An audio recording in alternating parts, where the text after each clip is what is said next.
Hi, it's Mary, and I hope that you are doing well today. When we last met to talk about family history research, I said that the next time we would talk about websites that you probably use for other reasons and talking about using those for your family history research. And I am talking, of course, about Google and Facebook. So, there are a few ways you can use Google or Facebook for your family history research. I'm going to go over some ways that I have or that some of my fellow researchers have used.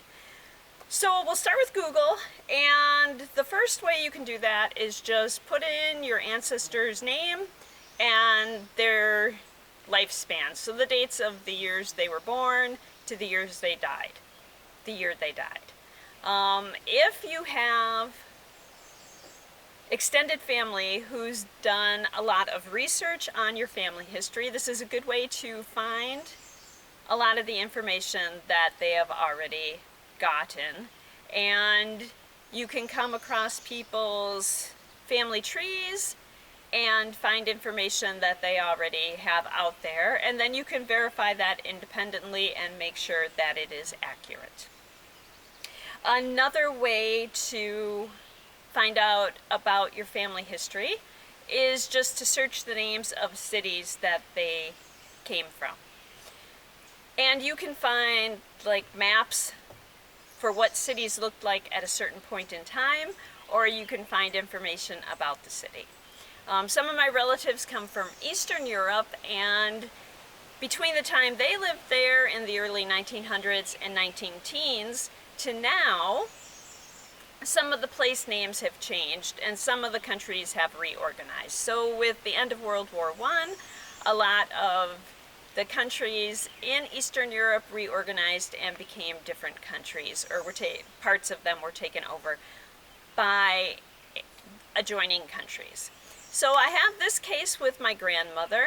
She grew up in a city that, depending upon if you were looking at German or Hungarian records and at what point in time you were looking, the city was Uppenat or New Penat or New Banat, Hungary. So I had looked for New Penat, which is the most recent name I had. I looked for New Penat, Hungary, and I couldn't find anything. So I just searched on Google New Penat, Hungary, and I got a match for a city in Romania.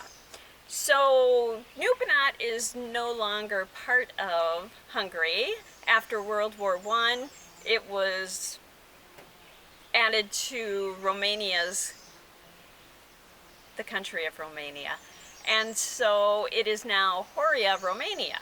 So then I was able to, with that information, find out about the history of the country, the city, find out about the history of the city and how it became part of Romania, and find more records for my grandmother, because I realized that some of the matches I was getting for Romania were possibly part of her family. So that opened up a whole new area for me to research.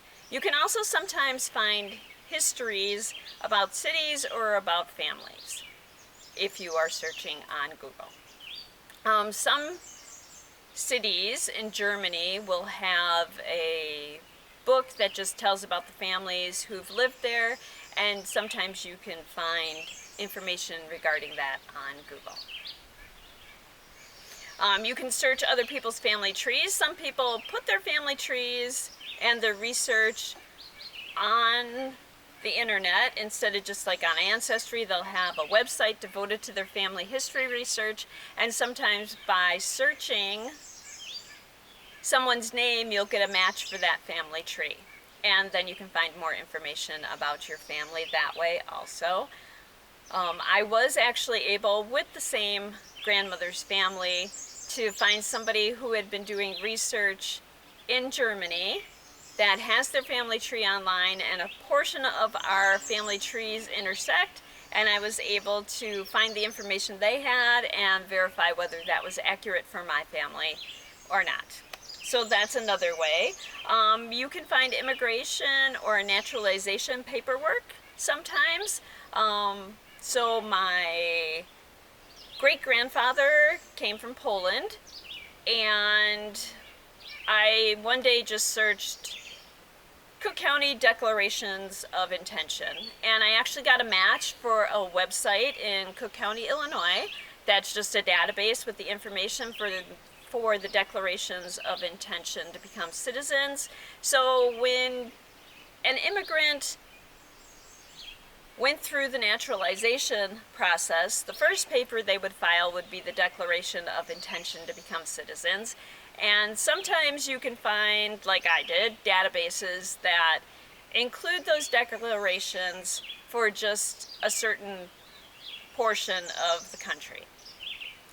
So the information, like the ship name that he was on and the day he arrived and his birth city, are all on that database.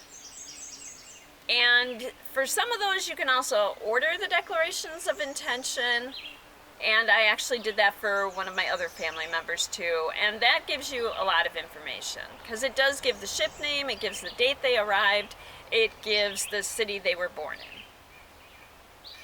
And you can also, if you're choosing to search your ancestor's name, you can search that with the city they were born in. You can add their occupation also. And this is actually a cool story for me, because I knew that my grandfather came to Chicago in 1914 with his father, and they were musicians from Germany, and the plan was that they were going to tour Chicago, play music, go home at the end of the summer.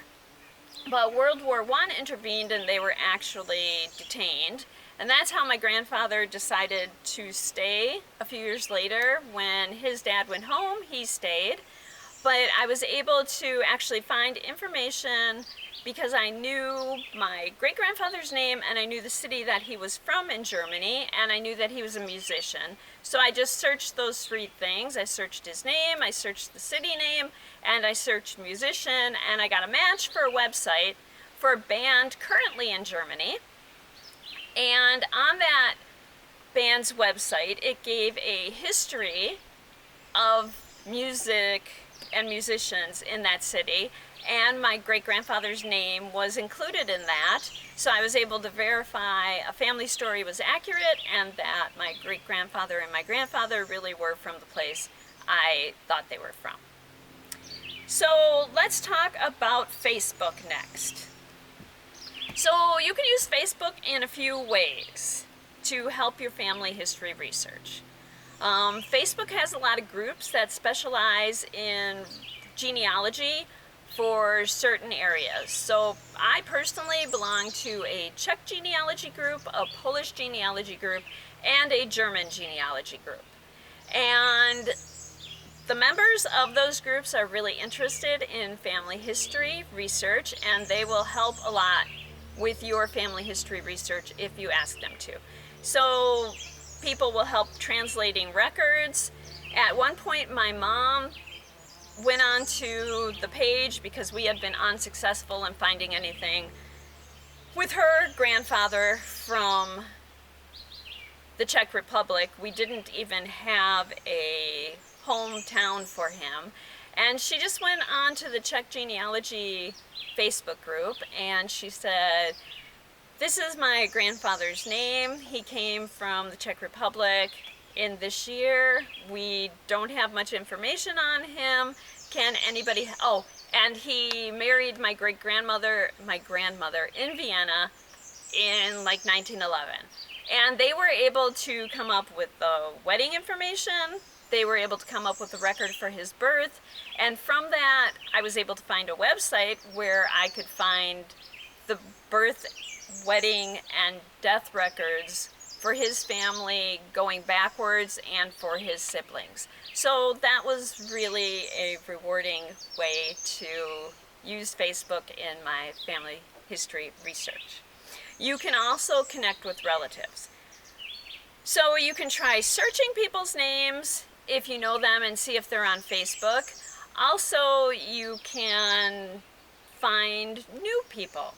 So back to the story with my great-grandfather and my grandfather being musicians. I actually one day just searched the city name of where they came from, and the band that I saw their website also had a Facebook page. And at this point I had figured out that the person they were talking about really was my great-grandfather.